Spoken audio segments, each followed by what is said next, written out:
Madame, Monsieur, bonsoir. Nous avons avec nous aujourd'hui le bourgmestre de Jette, Monsieur Hervé Doyen, pour participer à la chronique politique Voix de fait d'Almoatine. Monsieur Hervé Doyen, bienvenue sur le plateau d'Almoatine. Bonjour. Bonjour. Donc, la première question que j'aimerais vous poser concerne en fait votre parcours politique. Donc, comment êtes-vous arrivé à la politique?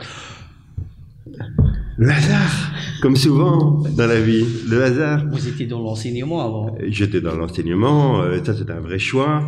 Il se trouve que quand j'étais prof, jeune prof, que j'habitais à Jette, voilà. Et il se trouve que quand j'habitais à Jette, à l'époque, il y a très longtemps maintenant, j'étais assez actif dans un nouveau foyer culturel qui venait de s'installer, qui était au boulevard des Semaines des Neyets, qui n'était pas le foyer culturel ou le centre culturel que nous connaissons aujourd'hui, qui était une petite maison.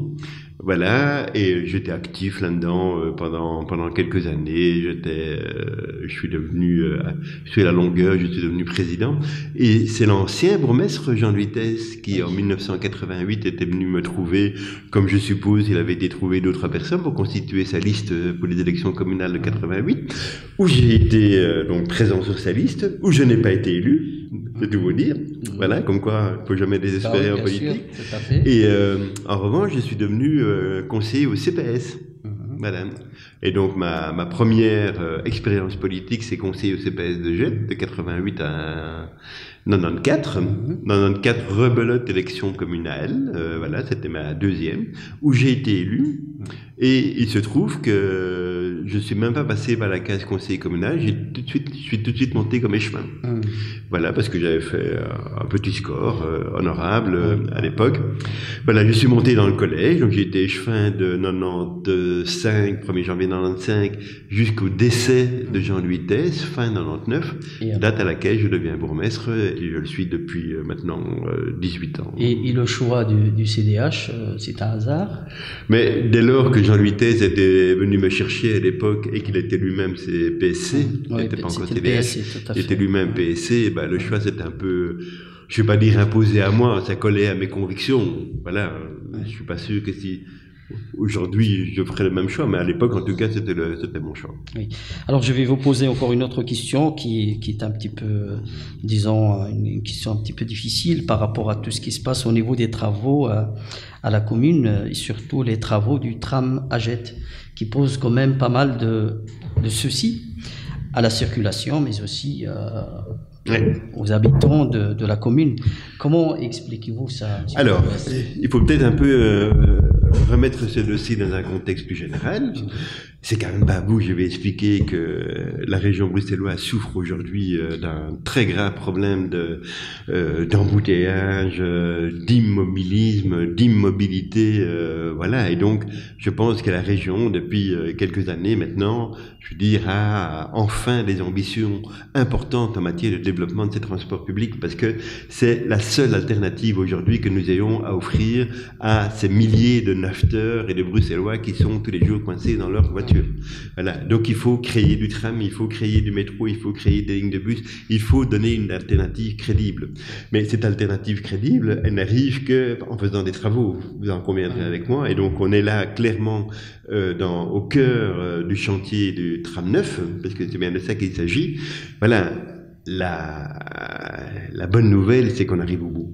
Voilà. À le moment où vous me posez la question, les travaux ont commencé depuis 2 ans et demi maintenant, et il y a fort à parier, c'est en tout cas l'engagement qu'a pris la STIB d'une part, et le ministre de la Mobilité, M. Pascal Smet, d'autre part, pas plus tard qu'il y a quelques jours devant les commerçants de la place du Miroir avec qui nous avions une réunion ici sur la place, que les travaux seraient terminés au mois de juin. Les travaux avaient terminé à un moment donné le 31 août, je pense, surtout sur la rue Lyon. Alors ici, on est dans un autre chantier, un petit chantier annexe, on va dire comme ça, au chantier du tram neuf, mais qui a à voir malgré tout. Ici, on est sur la ligne là, à l'endroit où je vous parle, parce que les gens ne savent peut-être pas où on est, mais on est rue Théodore dans vos studios. C'est pour ça qu'on est concerné par donc vous êtes le premier chef concerné, et c'est probablement pour ça que vous me posez la question. Oui.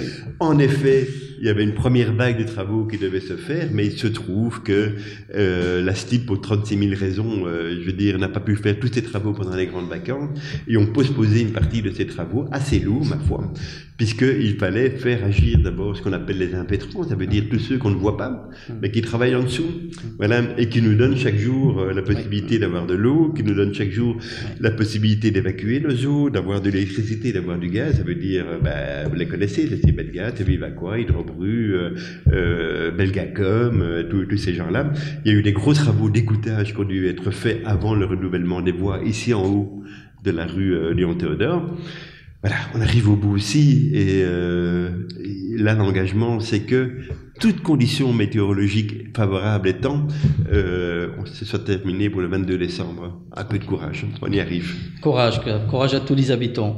Donc, une autre question concernant l'actualité, donc les derniers sondages qui annonçaient que les humanistes atteignent tout juste le seuil électoral, c'est-à-dire moins 5%. Ici à Bruxelles. Qu'est-ce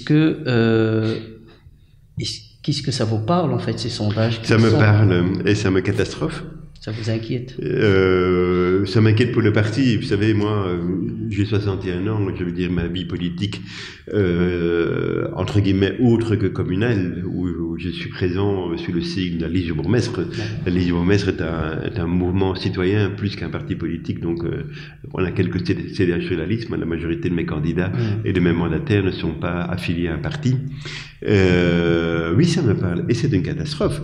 Voilà, et ça pose au minimum deux questions. La première, c'est la question de l'offre politique en région bruxelloise et en communauté française de manière plus large. Est-ce que le centre, on va dire comme ça, tel qu'il est incarné par le CDH depuis quelques années, parle encore aux gens? Aujourd'hui. Est-ce qu'il y a là quelque chose qui est audible encore pour les gens? Je vois quand même une certaine forme de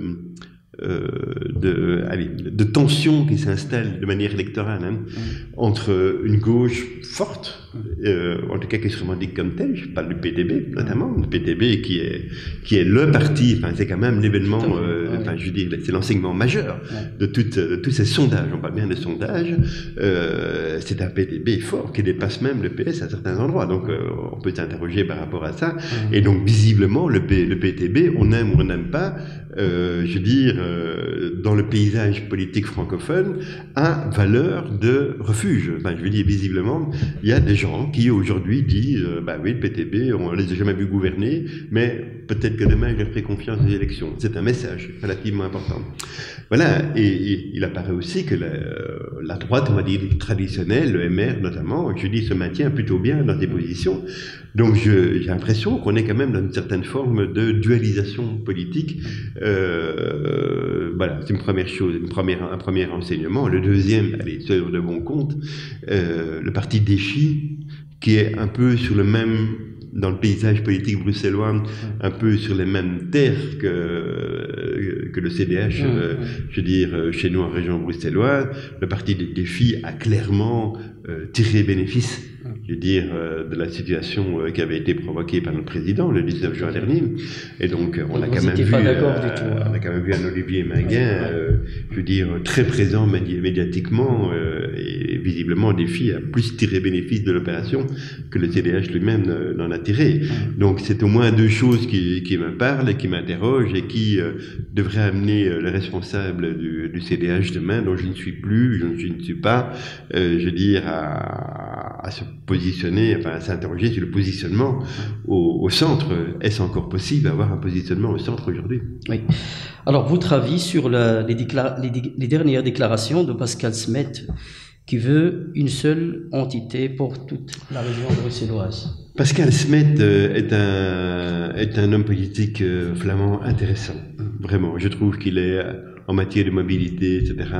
On aime ou on n'aime pas, on aime ou on n'aime pas son expression, on aime ou on n'aime pas sa manière d'être, peu me chaud, là n'est pas l'essentiel. L'essentiel, c'est le message qu'il porte, et je trouve qu'il a, dans un certain nombre de sujets de société, il a un message fort qui est quand même autrement plus pertinent, me semble-t-il, et autrement plus visionnaire qu'il ne l'a jamais été dans les ministres précédents, à l'exception peut-être notoire de notre défunt bourgmestre Jean-Louis Thèse, qu'on appelait à l'époque Jeff Le Tram, déjà il y a 30 ans. Voilà, ça c'est une chose. Maintenant, il est clair que quand on parle institutionnel sur la région bruxelloise, Pascal Smet redevient flamand, voilà, comme moi je redeviens probablement plus francophone que je ne devrais l'être, voilà. Et donc le discours de Pascal Smet, c'est pas un nouveau discours, c'est pas neuf, mais il y a quelque chose d'intéressant dans ce discours-là, même s'il n'est pas neuf, c'est qu'il pose quand même la question de la coexistence sur une région petite comme la nôtre, d'1,1 million habitants, d'une région, de 19 communes, du fédéral, de 2 communautés, etc., etc., etc., qui fait de Bruxelles probablement une des régions où la lisibilité de la décision politique est une des plus compliquées du monde. Voilà. On voit bien, allez, je vais donner l'exemple le plus flagrant qui nous a été donné pas plus tard que la semaine dernière, l'indécision sur le stade national qui faisait se tourner autour d'une même table le gouvernement fédéral, la ville de Bruxelles, la région bruxelloise, la région flamande, etc., etc., montre à souhait que dans un certain nombre de gros dossiers emblématiques, c'est difficile en région bruxelloise de faire se décider quelque chose. Et comment vous voyez l'avenir de la région bruxelloise, monsieur le bourgmestre? Mais la région bruxelloise est probablement, au contraire de beaucoup d'autres régions, de beaucoup de grandes villes-régions en Europe, singulièrement limitée institutionnellement. Quand on parle du carcan, ben, ça veut bien dire ce que ça veut dire. Quand vous sortez de Paris et que vous prenez à partir de remontez les Champs-Élysées, que vous allez vers la Concorde, et puis que vous allez vers l'esplanade de la Défense, savez-vous que quand vous êtes à la Défense, vous n'êtes plus à Paris. Voilà. Sauf que tout le monde croit qu'on y est encore. Mais c'est parce que Paris, qui est 20 arrondissements, c'est aussi l'Interland, c'est la communauté. Donc il y a les villes sont des corps vivants au-delà des 19 communes. Bruxelles vit aussi de toutes les communes du Brabant wallon, de toutes les communes du Brabant flamand. Sauf que la région bruxelloise, pour des raisons institutionnelles, je veux dire, est enfermée dans ces 19 communes, et que, à force d'être enfermée dans ces 19 communes avec une population qui augmente, avec une frontière qui, même si elle est virtuelle, n'en est pas moins une vraie frontière. C'est une frontière linguistique, c'est une frontière économique, c'est une frontière en matière de mobilité. Fait qu'aujourd'hui, l'avenir de la région bruxelloise passera, à mon avis, par un accord intelligent de coopération pour créer une communauté urbaine. Voilà. Mais, allez, soyons de bon compte, si la région bruxelloise veut une communauté urbaine, posons-nous quand même la question de savoir si les Flamands en veulent une, et ça, j'ai de forts doutes là-dessus. Oui. Bientôt les élections communales, est-ce que vous allez vous présenter? Oui, bien sûr. Okay. Voilà, tête de liste, liste du bourgmestre. Super. Quelle est votre conception de la laïcité, monsieur le bourgmestre? J'ai toujours été clair par rapport à ça. Donc moi j'ai une conception plutôt, comment vais-je dire ça, plutôt offensif de la laïcité.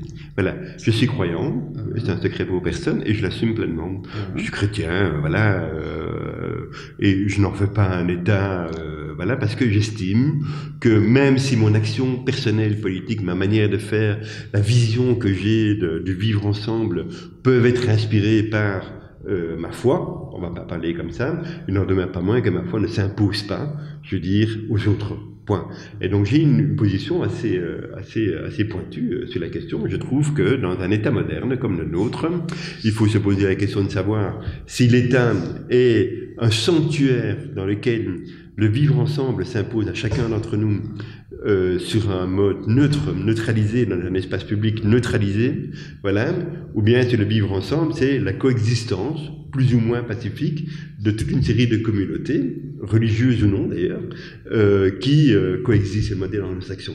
Voilà. Donc il y a un modèle français, on va dire comme ça, qui peut paraître pour certains d'ailleurs un peu réactionnaire, un peu fermé, c'est la loi de 1905, c'est le modèle à la Mélenchon, ou bien si on est plutôt dans un modèle anglo-saxon, ou comme dans des villes comme Londres, ou dans les villes américaines, on a notre petit quartier chinois, le petit quartier italien, le petit quartier arabe, le petit quartier pakistanais, et que tout ça coexiste plus ou moins tranquillement.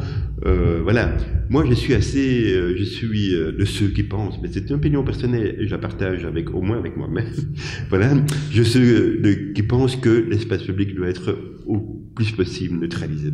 Voilà.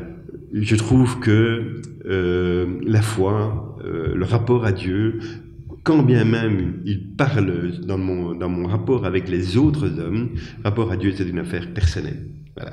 Et l'envahissement ou l'invasion de quelque manière que ce soit de la sphère publique, de la sphère politique par des thèses religieuses m'incommode. Est-ce que vous pensez que le vivre ensemble, le faire ensemble fonctionne à Bruxelles? Il ne fonctionne pas bien, il pourrait fonctionner mieux, mais il ne fonctionne pas pour des raisons sociales, essentiellement. Parce qu'on est dans une région qui n'arrive pas à mettre au travail ces jeunes. C'est un vrai problème. Je pense qu'il y a... au premier lieu.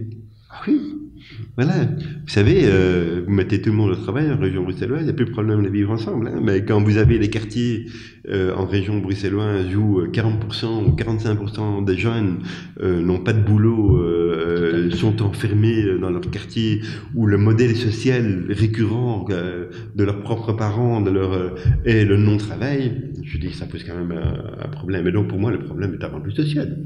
Voilà, avec évidemment une exploitation par les plus radicaux des religieux, notamment dans la communauté maghrébine, une exploitation religieuse de cet état de choses. Mais la pauvreté, vous savez, elle nourrit tous les extrêmes. Hein, et sur la commune de Gette, comment ça se passe? Ça se passe plutôt bien. Franchement, c'est la commune de Gette. Bon, on a le vivre ensemble sur la communauté gettoise est un vivre ensemble assez transparent, ma foi. Je ne connais pas de quartier à Gette dont on puisse dire ce quartier-là est un quartier hors de la loi, est un quartier oublié, est un quartier où on ne nettoie pas, est un quartier où il n'y a pas d'école, il y a un quartier... Alors, bien sûr qu'il y a des quartiers plus populaires que d'autres sur la commune de Gette, bien sûr qu'il y a des quartiers plus huppés que d'autres sur la commune de Gette, mais je trouve que le travail de la commune depuis tant d'années est précisément de traiter l'ensemble de ces quartiers, l'ensemble de sa population, l'ensemble des demandes avec une égale constance. Oui. 44 000 familles attendent un logement social à Bruxelles, et ce, parfois depuis 20 ans. Qu'est-ce que le CDH peut faire concrètement pour solutionner ou aider justement à trouver des solutions alternatives à ce problème? Et comment ça se passe encore une fois au niveau de Alors, le problème du logement social, c'est...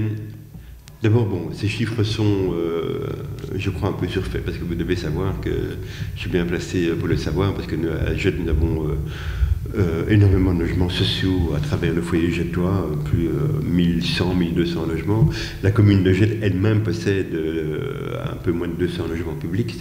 Voilà. Il y a même d'autres sociétés sociales comme Commencia qui ont pas mal de logements sociaux sur la commune. Vous n'avez pas ce problème alors au niveau de Gette? Si, il y a une vraie demande, mais la question qui se pose est de savoir, puisque vous me posez la question comme CDH, est de savoir si la réponse à la problématique du logement doit être une réponse qui se traduit par la construction massive de logements supplémentaires dans une région où, c'est important de le dire, le terrain devient rare. Voilà. Je vous ai parlé du Carcan, donc Bruxelles aujourd'hui, il faut qu'il trouve des solutions sur ces 19 communes. On n'en trouvera pas en dehors de ses frontières. Donc le terrain devient rare, le terrain devient cher, et la prise de décision est difficile en région bruxelloise.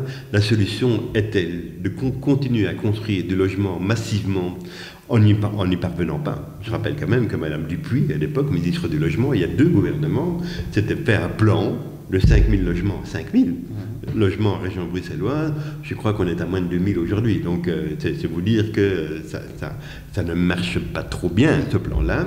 Ou bien, faut-il faire preuve de créativité? Mais c'est un sujet un peu compliqué en région bruxelloise, et un peu tendu, il faut bien le dire, y compris entre parties de la majorité. Faut-il favoriser une aide individuelle aux personnes au logement. Voilà. L'allocation logement peut prendre toute sa, comment vais-je dire ça, peut prendre toute sa dimension et sa raison d'être pour aider les gens à rentrer dans le logement privé, là où ils n'ont pas d'accès aujourd'hui. Et quand on dit qu'il y a autant de dizaines de milliers de familles qui n'ont pas accès au logement social, ce sont des familles qui sont aujourd'hui, elles ne sont pas dans la rue, elles sont dans des logements privés. Sauf qu'elles payent très cher, ces logements privés-là. Voilà. À défaut de pouvoir réglementer strictement le prix des loyers privés, il faudra peut-être un jour se pencher sérieusement sur l'universalisation de l'allocation loyer, qui aujourd'hui existe à l'état un peu de projet pilote, ne fonctionne pas bien, avec des logiciels qui ne fonctionnent pas. Voilà. Je sais que ça fait peur à certains, mais je pense qu'on rentrerait davantage là dans une, comment vais-je dire, dans une perspective d'aide individuelle, plus pertinente et probablement plus performante que la construction de logements massifs qui n'arrivent pas à suivre. Voilà. Mais ça pose problème. Voilà. Est-ce que ça ne va pas provoquer une flambée des loyers? Est-ce que ça ne va pas provoquer des abus? Donc je conçois bien qu'il faille trouver un certain nombre de garanties pour encadrer malgré tout le montant des loyers. Ça se fait dans d'autres pays. Si ça se fait ailleurs, ça pourrait aussi se faire chez nous, je pense. Oui. Quelle serait pour vous la définition du concept de citoyenneté active ou de la citoyenneté active? Est-ce que c'est un concept qu'on peut éventuellement aussi appliquer à tout le monde? Mais vous savez, aujourd'hui, on parle beaucoup comment on dit, de fossé entre le monde politique et le monde citoyen. Tout à fait. Voilà. Je pense que c'est un fossé qui existe. C'est une réalité. Et ma foi, les médias dont vous êtes ne nous ont pas toujours aidés dans ce travail-là, parce que, soyons de bon compte, beaucoup de médias passent plus leur temps à mettre en exergue ce qui ne va pas, et il y a des choses qui ne vont pas. Il y a des scandales politiques qui sont insupportables, que des choses qui vont, parce que pour un Moreau qui, comment vais-je dire ça, dysfonctionne à Liège, vous avez à côté 95 Dupont qui fonctionne parfaitement bien. Hein, donc voilà. Mais les 95 Dupont, c'est comme les trains qui arrivent à l'heure, ça n'intéresse personne. Mais Moreau, qui ne fonctionne pas bien à Liège, ça n'intéresse tout le monde. Voilà. Donc il y a une réalité, et cette réalité-là, dans un monde hyper médiatisé, je veux dire, est probablement davantage accentuée que ne l'était hier. Et voilà, les hommes politiques doivent faire et continuent à faire beaucoup d'efforts pour, je veux dire, retrouver le contact facile, la disponibilité, l'accessibilité. Et à cet égard-là, d'ailleurs, les communes, c'est un niveau de pouvoir hyper intéressant. C'est quand même une réponse à M. Smet, dont vous parliez tout à l'heure. Mais à côté de ça, il faut que les citoyens eux-mêmes, je veux dire, deviennent eux-mêmes des acteurs. Voilà. Alors je pense qu'ils le sont plus qu'on ne le pense. Quand je vois l'émergence sur une commune comme la mienne des comités de quartier, d'associations qui de près ou de loin travaillent sur l'environnement, sur la qualité de vie, sur la qualité du cadre de vie, sur des petits projets de potager, etc., je me dis qu'il y a quand même une vraie émergence, je veux dire, de citoyens qui ont envie de prendre un petit peu leur destin en main et de mener des projets. Voilà. Mais s'agissant d'avoir des citoyens qui s'intéressent comme tel à la chose publique, vous avez là un double discours. Vous avez le discours des citoyens qui dit, écoutez, nous, on vous a élus, voilà, si vous êtes élus, occupez-vous de nous, c'est tout ce qu'on vous demande, et faites ça convenablement. Et puis d'autres citoyens qui disent, voilà, vous êtes peut-être élus, mais vous avez des comptes à nous rendre, sauf que les citoyens qui nous demandent des comptes, il y en a très peu. Venez au conseil communal, voilà, je vous invite à venir la fois prochaine. Si vous avez 2 personnes dans le public, on est pourtant une commune de 53 000 habitants, c'est beaucoup. Voilà, il y a de temps en temps, il y a quelques étudiants qui viennent pour leur stage, voilà. Il y a de temps en temps quelques personnes qui viennent pour un problème pointu dans un quartier. Pour autant, l'intérêt que les citoyens, de manière générale, porte à la chose politique n'est pas toujours évident à voir, à estimer. Voilà. Ceci étant dit, quand nous provoquons, comme pouvoir public, quand nous provoquons l'intérêt des citoyens, je vois qu'ils peuvent répondre présent. On a par exemple un contrat de quartier sur la commune. Voilà, le contrat de quartier, l'ordonnance qui organise les contrats de quartier dans les communes est assez pointue sur le modèle participatif auquel ce contrat de quartier doit répondre. Et je vois que là, il y a quand même pas mal de monde, des citoyens lambda, des gens, voilà, des quartiers qu'on ne connaît pas nécessairement, qui viennent, que la chose intéresse, qui viennent se renseigner, qui viennent poser des questions, qui viennent s'intéresser à la chose. Et ça, je trouve ça plutôt sympa. Je pense aussi que parfois, ça peut dépendre, à mon avis, du travail qui a été mis en place justement par la commune, parce que je pense qu'à Jette, c'est un peu différent des autres communes. Il y a une sorte de coordination qui se fait entre les associations, les acteurs de terrain et la commune directement. Et ça crée une relation systémique et ça valorise quelque part les résultats et le travail. Ça fait partie, moi, de mon ADN politique. C'est que le politique ne peut pas tout, d'une part, et le politique doit faire ce que le monde associatif n'arrive pas à faire lui-même. Voilà. Et quand le monde associatif n'arrive pas à le faire, il faut d'abord se poser la question de savoir s'il ne faut pas soutenir le monde associatif pour faire ce qu'il fera de toute façon bien mieux que le monde politique. Voilà, le contrat entre l'État et les citoyens doit se résumer à l'enseignement, à la fiscalité, à la sécurité, voilà, mais tout ce que le citoyen via le monde associatif, le monde mutualiste, le monde syndicaliste, le monde, enfin, tous les endroits où les citoyens travaillent ensemble en dehors du monde politique. Je veux dire, si le monde politique peut confier à tout ce secteur-là un certain nombre de ses tâches, et qu'il le fera toujours mieux que nous. Hein, donc, voilà. Et donc c'est important d'avoir cette relation importante avec le monde associatif, parce que le monde associatif d'abord, il a une pertinence que nous n'avons pas toujours, parce que il est l'émanation, souvent, des citoyens eux-mêmes, et il a une souplesse que nous n'avons pas. Voilà. Et donc, c'est plus utile pour nous de soutenir le monde associatif plutôt que de faire le boulot à leur place. Ces derniers temps, on remarque aussi pas mal de manifestations pour les sans-papiers. Et quelle est la position du CDH par rapport au statut de sans-papiers en Belgique? Peut-être une éventuelle future régularisation des sans-papiers. Mais je ne sais pas quelle est la position du CDH, mais en tout cas, moi je peux vous en parler plutôt à titre personnel. Il faut d'abord bien distinguer le problème. Il y a tout ce qui rentre dans le cadre, on va dire, juridique du droit national et du droit international. Ça veut dire les demandeurs d'asile, etc. Ils jettent pas plus tard que il y a 3 semaines, au Conseil communal, nous avons voté à l'unanimité une motion qui s'appelle Jette commune hospitalière. C'est une motion circulaire qui est passée dans pas mal de conseils communaux. Et à cet égard-là, j'ai pu me réjouir que Jette est une commune hospitalière depuis longtemps, parce que nous avons déjà un centre pour réfugiés depuis 6 ou 7 ans, qui se trouve rue Volral, qui est un centre de la Croix-Rouge, qui n'a pas été simple d'accepter à l'époque dans le quartier, mais voilà, le collège était assez fort engagé par rapport à ce centre de la Croix-Rouge, et il est là, et il fonctionne plutôt bien. Et donc, si toutes les communes bruxelloises avaient déjà un centre pour personnes demandeurs d'asile, il y aurait déjà beaucoup de places qui seraient, je dis, remplies de ce côté-là. C'était le problème des sans-papiers, c'est encore un autre problème, parce qu'on sort un peu du droit, je dirais, international qui régente toute la procédure de demande d'asile, etc. On est aujourd'hui devant une population de plus importante en région bruxelloise qui ne demande pas d'asile. Voilà, qui est là, sans papier.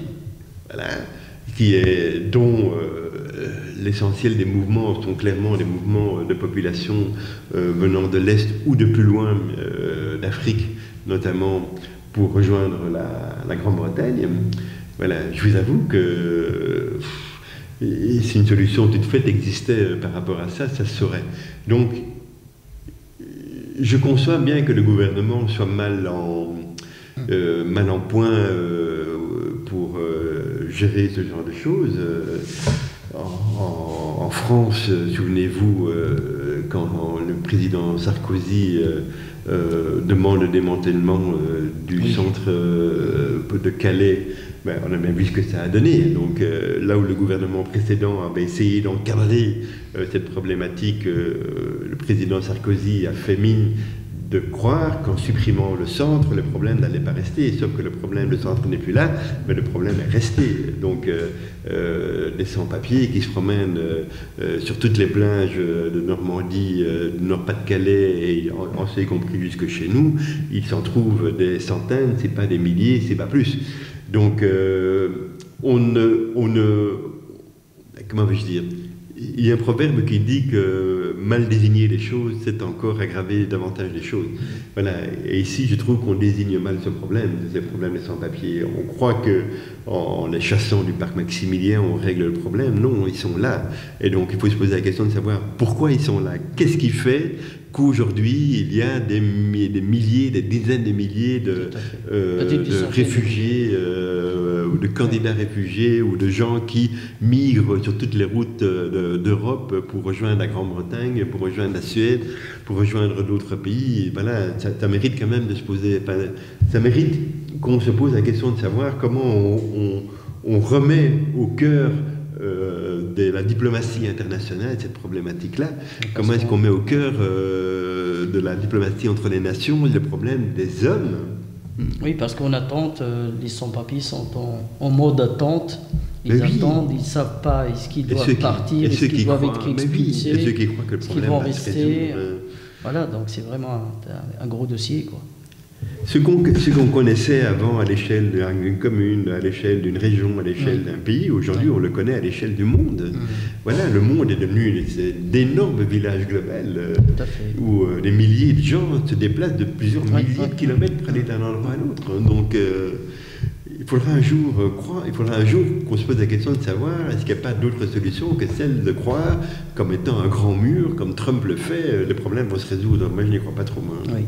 Monsieur le bourgmestre, quels seront, selon vous, les projets qui vous tiennent encore à cœur et que vous voudriez réaliser pendant la législation future prochaine? Vous savez, quand je suis devenu bourgmestre en 2000, en fin 99, début 2000, on était 40 000 habitants à Gênes, on est 53 000 aujourd'hui. Rien que d'énoncer ces chiffres montre à souhait quels sont les défis qui se posent à nous. C'est le défi de la démographie. Voilà, le défi de la démographie. Là, la commune est pleinement dans son rôle, dans son devoir. C'est celui d'offrir des places en matière de petits enfants, des places scolaires, d'offrir des services, etc., etc. Et donc la vraie, comment vais-je dire ça, le vrai programme qui s'impose à nous, on n'a même pas le choix. C'est d'affronter ces problématiques du défi démographique qui, ces derniers mois, a plutôt tendance à réfréner un petit peu, mais la population continue à augmenter, alors elle n'explose pas, encore que passer de 40 à 53 000, c'est quand même pas mince comme défi. Voilà, mais les défis sont donc, des places en crèche, c'est une vraie demande importante et qui coûte très très cher aux communautés locales. 2, c'est des places en école. Voilà. Trop de Gétois doivent déplacer leurs enfants dans d'autres communes, dans le sud de Bruxelles notamment. C'est pas normal.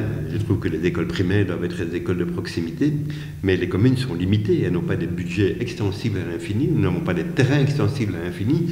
Et construire une école, développer une école, ça se fait pas en 2 coups de cuillère à peau. Il faut la construire. Donc on a encore quelques...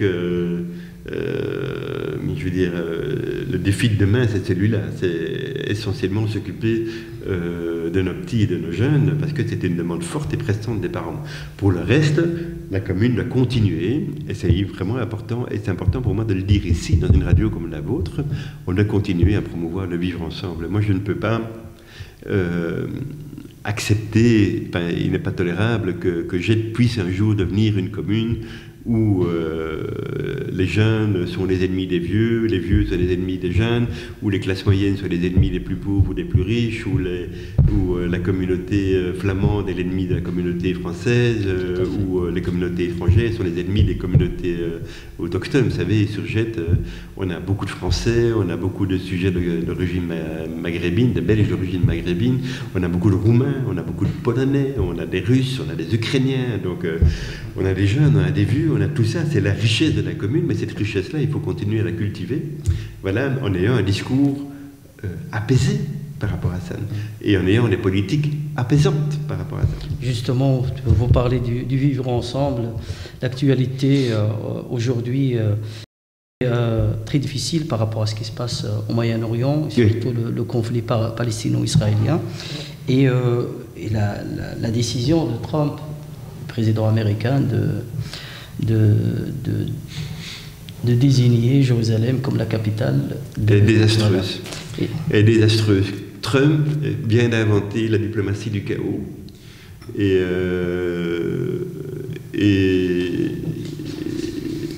voilà, je n'arrive pas à concevoir, voilà, moi je ne suis pas un grand analyste, voilà, mais je suis allé quelques fois en Palestine, 4 fois ou 5 fois, voilà, et donc quand vous allez en Palestine, vous êtes nécessairement vous allez en Israël aussi, parce qu'il faut atterrir en Israël pour aller en Palestine, voilà. Donc je suis allé à Bethléem plusieurs fois, je suis allé à Nazareth, c'est des voyages inoubliables. Et il n'y a que quand vous allez à Jérusalem que vous vous rendez compte, que vous sentez à plein nez, au sens propre du terme, combien cette ville est chargée à la fois d'histoire. Voilà. Elle est le berceau du christianisme, elle est le berceau du judaïsme, et elle est un des lieux les plus saints de l'islam. C'est une réalité. Voilà. Et aujourd'hui, aller dire, parce que c'est ça le geste de Trump, c'est d'aller, en plaçant l'ambassade américaine à Jérusalem, c'est désigner Jérusalem, dont tout le monde sait que la seule solution, c'est qu'un jour la communauté internationale accepte qu'elle est une ville, je veux dire, multiculturelle, multireligieuse, multinationale. Voilà, aller mettre son ambassade là, c'est juste dire Jérusalem n'est plus la capitale, n'est plus un lieu saint pour les musulmans, n'est plus une capitale catholique ou chrétienne aussi, hein, parce que c'est attention, moi j'y connais énormément, enfin j'ai rencontré beaucoup de Palestiniens chrétiens, voilà, qui avaient ce même discours que les Palestiniens musulmans, voilà. Et donc il y a là un geste qui a été posé, qui est incommensurable, qui est chaotique, qui est erratique, qui est dangereux. Et Dieu merci, Dieu merci pas du tout, mais on est dans une confirmation journalière, jour après jour, semaine après semaine, mois après mois, de ce que décidément le président Trump aura probablement été un des plus désastreux présidents des États-Unis. Alors, une dernière question, quelle est votre évaluation par rapport à ce gouvernement Michel? Le gouvernement Michel, c'est pas ma tasse de thé, donc voilà, si c'est l'était, ça se saurait. Mais voilà, c'est un gouvernement qui travaille. C'est le plus gros reproche que, je dirais indépendamment du point de vue politique, voilà, il est un gouvernement légitime, hein, il a été élu, voilà. Ce qui m'interpelle le plus d'un gouvernement Michel, c'est sa composition. Voilà, tout le monde sait que pour arriver à faire son gouvernement, Charles Michel n'a pas eu d'autre choix que de s'allier aux Flamands, aux néerlandophones de ce pays, et singulièrement à la NVA. Voilà. Donc moi je trouve déjà un peu particulier, c'est un peu comme si en Espagne, le gouvernement fédéral espagnol était composé pour une bonne partie de Catalans indépendantistes, quoi. Enfin, je veux dire, on n'imaginerait pas ça en Espagne, mais en Belgique tout est possible. On s'est compris celui d'avoir un parti clairement hostile aux francophones, clairement anti-bruxellois, clairement indépendantiste, en tout cas très communautarisé, on va dire comme ça, au gouvernement fédéral. Déjà ça, je le trouve un petit peu particulier. Voilà. La deuxième chose qui est intéressante, toujours dans sa composition, c'est je vous défie de trouver un seul ministre bruxellois, là, à l'exception de Didier Reynders, ministre des Affaires étrangères, qui est aussi bruxellois que Magnette et Anversois, voilà, il vient de Liège. Voilà, c'est pas, bon, il habite à Bruxelles, certes, mais ce n'est pas un homme politique qui a grandi, qui n'a pas la fibre bruxelloise, avec toute, je veux dire, je critique pas la personne, mais enfin, aujourd'hui, dans le gouvernement fédéral, dans un pays qui compte 3 régions, dont la région de Bruxelles, qui est une région capitale, voilà, vous avez un seul ministre bruxellois. Et encore, il est plutôt liégeois que bruxellois. Voilà, ça en dit long aussi sur la manière dont le fédéral traite la région bruxelloise. Et s'il fallait donner un exemple de l'emprisonnement du MR, parce que c'est bien de lui qu'il s'agit, c'est le seul parti francophone au gouvernement, de l'emprisonnement du MR dans ce gouvernement fédéral, c'est le dossier des avions, du survol de Bruxelles. On sent bien que le ministre Belot qu'on a essayé de rencontrer plusieurs fois et qu'on a toujours rencontré des collaborateurs pour le compte de la commune de Gette, je veux dire, est complètement pieds et poings liés au bon vouloir et en espèce au bon non-vouloir de la région flamande et des Flamands de ce pays sur la problématique du survol de Bruxelles. Parce qu'enfin, ceux qui croient que la problématique du survol de Bruxelles n'est pas un problème communautaire, ils se trompent, c'est un problème communautaire. Bruxelles est survolée parce que les Flamands le veulent. Point. Okay. Pour conclure notre agréable entretien, Monsieur le Bourgmestre, je vous propose de compléter ces quelques phrases. Aujourd'hui, l'homme avec un grand H l'homme avec un grand H devrait penser à son destin commun. Il devrait s'interroger sur ses priorités. Voilà. Est-ce que ma priorité, c'est l'avoir? Avoir une belle bagnole, avoir une belle maison, voilà, ou bien c'est du être, du savoir-être, et s'interroger sur son rapport à ses proches, son rapport à ses voisins, son rapport à sa commune, à ses enfants, son rapport au monde, voilà, et aussi, hyper important, son rapport à la nature. Voilà, c'est quoi cette terre que nous avons en gestion, que nous avons reçue de nos parents, certes, peut-être pas en bon état, mais que nous avons peut-être cédé encore en plus mauvais état à nos propres enfants et à nos petits-enfants. Et là, il y a un vrai questionnement à avoir. Et avec l'âge qui vient, je suis de plus en plus, convaincu que le monde doit se réorienter sur les questions cruciales du sauvetage de la planète pour nos enfants, parce que la situation devient, comme disait Jacques Chirac, la maison brûle et nous regardons ailleurs. Oui. Pour vous, Dieu est Dieu. Alors, Dieu, il est présent à mes, comment veux-je dire ça? Il est présent à mon inspiration, à ma foi, évidemment, à mes actions, voilà. Mais c'est surtout une affaire personnelle. Et être un homme politique aujourd'hui, c'est difficile. C'est difficile et c'est beaucoup plus exigeant qu'hier. Les hommes politiques sont aujourd'hui beaucoup plus soumis à la vindicte, au risque d'être provocateur. Aujourd'hui, être joueur de foot et gagner des dizaines de millions, ça scandalise personne. Mais un homme politique qui cumule 2 mandats, ça scandalise tout le monde. Donc il y a quand même un questionnement à avoir par rapport à ça. La Belgique de demain sera? Elle sera ce que les Belges décideront d'en faire. Voilà, et je ne peux que plaider pour une reprise, que les Belges se ressaisissent et que les partis politiques, que les hommes politiques se ressaisissent et sachent que le nationalisme, le sous-nationalisme, le nationalisme local, c'est la pire des choses qu'on puisse offrir à nos enfants. Autant il est important que chacun ait ses racines, sa culture, que chacun puisse retrouver à travers sa famille, à travers les traditions de sa famille, etc., son histoire. C'est important pour le Tunisien ou le Marocain qui est venu s'installer dans les années 70. C'est important pour ses enfants qui continuent à parler la langue maternelle, qu'ils puissent pratiquer, etc., etc. Mais c'est important pour le juif, c'est important pour chacun d'entre nous. Moi-même, ma mère est française, elle est bretonne, voilà, je suis assez sensible à un certain nombre de trucs culturels bretons, mais donc tout ça est important, mais je ne me souviens plus de ce que je voulais dire. C'était quoi la question? Excusez-moi. C'était la Belgique de demain. Voilà, et donc le nationalisme est la pire des choses. Vous savez, il y a un dicton qui dit le patriotisme c'est l'amour de son pays, le nationalisme c'est la haine de l'étranger. Voilà. Donc aujourd'hui, il me semble que l'excès de communautarisme est souvent alimenté par la peur et la haine de l'autre, tout simplement. On se replie un peu sur nous-mêmes, on se replie dans nos frontières, on se replie sur nos richesses, parce que c'est souvent les pays et les régions les plus riches qui sont les plus indépendantistes, en tout cas dans leur expression. On se retire sur nos biens à nous, voilà, et d'essayer de nous gérer nos richesses, voilà, et on a marre d'être solidaire de la pauvreté des autres. Et c'est très marrant, le problème, enfin c'est très marrant, c'est assez symptomatique de voir comment le drame catalan en Espagne a un écho, je veux dire, particulier sur la Belgique, et c'est assez symptomatique de voir que les hommes indépendantistes de la NVA notamment se sont très très vite et clairement positionnés en faveur des indépendantistes catalans, et pour cause, on est vraiment dans le même cas de figure. Monsieur Hervé Doyen, bourgmestre de Jette, merci d'avoir accepté notre invitation. Ben voilà, c'était un plaisir pour moi, et je reviens quand vous voulez. Merci beaucoup.